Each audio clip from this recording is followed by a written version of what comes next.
Hey, what's going on, guys? You're here with sweetteajordan, and welcome to this episode of Trap Tuesday on Chess Meal. Now, I did a video about 2 weeks ago for the channel. Alex asked me back, so here I am doing another video for you.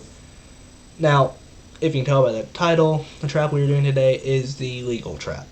It is number 2 on chess.com's list of top 10 best chess traps. Obviously, not an actual list. It's just somebody picked 10 traps because I feel like depending on how people feel about them, because we did let me pull it up real quick, Noah's Ark trap, which is really a basic trap and it's not really a best trap, if you would say. It's a pretty standard one players can learn when they get into the game early, which is technically what we're doing here. This would also be what I would say would be a beginner level trap, maybe slightly under intermediate or about that area. It's a queen sacrifice, which is always fancy. Everybody loves a good queen sacrifice. This one takes place from white's point of view instead of black, like the Roy Lopez opening Noah's Ark trap was. This is from a basic opening, the e4, e5, knight, knight, bishop, pawn. Basic opening that people tend to do. Before we get into the video, actually, because we're about to start, that's kind of the background of it. Make sure you give Chess Meals a subscribe on YouTube. You can keep up to date with them, keep up to date with my video, and any other videos I might put up on the channel later. If you do like this video, make sure to give it a like and a comment. If you don't like it, do a dislike. That's how that works. So let them know if you want to see me again. Hopefully I'll be back here with the third one on the list, which would be, let me move it back and forth too much, the Cambridge Springs trap. Now, as I said earlier, legal trap is from white's play. Unlike the Roy Lopez Noah's Ark, where it was more getting a better position, winning a bishop, this one actually leads to a checkmate if done right. I looked at it, just kind of refreshed myself on it. I looked at it for about 2 minutes before I started this video, actually, just to kind of remind myself 100% what it's about. There's a lot of easy counterplay to it, a lot of ways to stop it from happening, because it is such a basic trap. So, let's get into it. Obviously, as I said earlier, it starts e4, e5. Standard opening. Still drink of water. Sore throat. Standard opening, both sides. White does knight f3. Black does knight c6. Wrong knight, I was getting confused there. White brings the usual bishop c4. At this point, it's still a pretty standard opening. Nothing fancy. The usual threat they usually have if white can get this piece out, but that's not part of the trap. Black falls with d6, a natural opening, you're protecting the pawn. Not great. Well, I mean, it's not great, but it's not terrible. It's a move. So, white brings up the other knight, knight c3.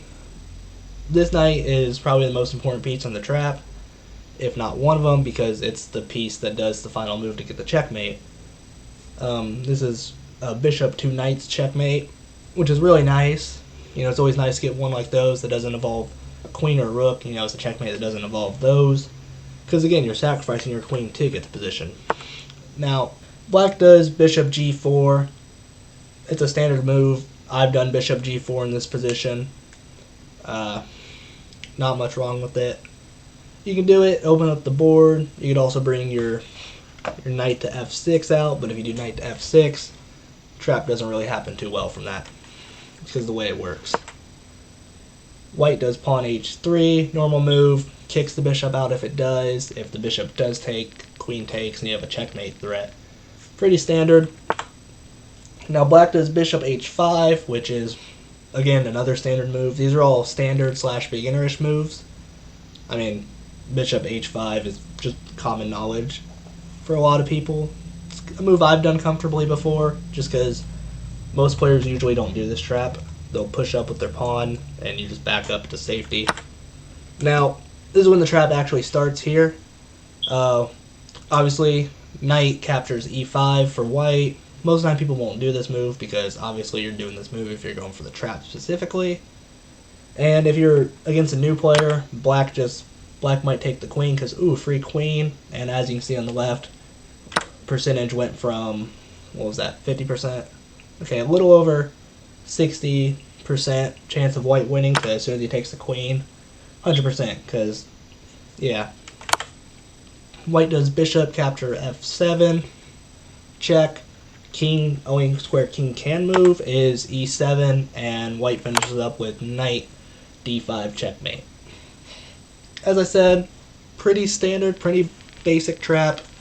A lot of easy ways to get out of it before it even starts, but that's a lot of the point of traps technically. By the time you realize you're in a trap, a lot of the times it's too late. So, go back from the beginning. Phone's going off, great. Back to the beginning, obviously, easy counter right here. As soon as white goes h3, black can just take. Now you're back to a pretty simple opening, pretty basic opening that people deal with. Let's go back to here.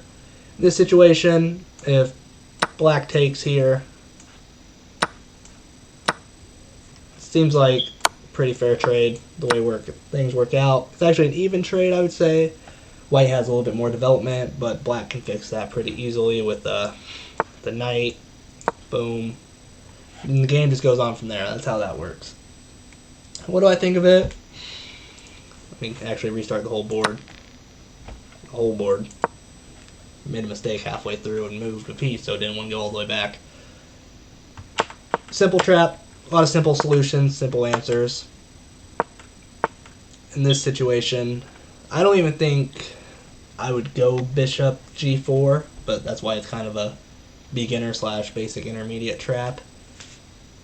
Because I don't really think I'd go d6, to be honest. In this situation, I might just go knight f6 like I like to do. Or even, actually no, not knight f6. I might even go bishop e7, just kind of to stop any pawn push. Then I might go here, just to stop the general stuff. That's kind of what it is. There's a lot of stuff you can do beforehand, even if it is only an 8 move checkmate. There's still a lot of counter that you have in between, and there's just a lot of in between stuff you can do. So that's the legal trap, guys. Legal or legal, I don't exactly know how it's pronounced. It's a white checkmate trap. I like it. How often will I probably get to use it in a real game? Not very often, just because, again, there's so much you can do to counter it. Even just a simple knight take counters it. Again, I mean, there's still a lot of playthrough and possibility for white. You're already getting a queen out. And just, yeah, that's it. So if you guys like the video, like my incoherent rambling, subscribe, like, comment, let me know what you think. Let me know if you think I'm just 100% wrong and it's more complex of a trap than I think it is, or if you may just be like, yeah, it's pretty basic, but if you've done it before, let us know. Talk to you guys later. Peace.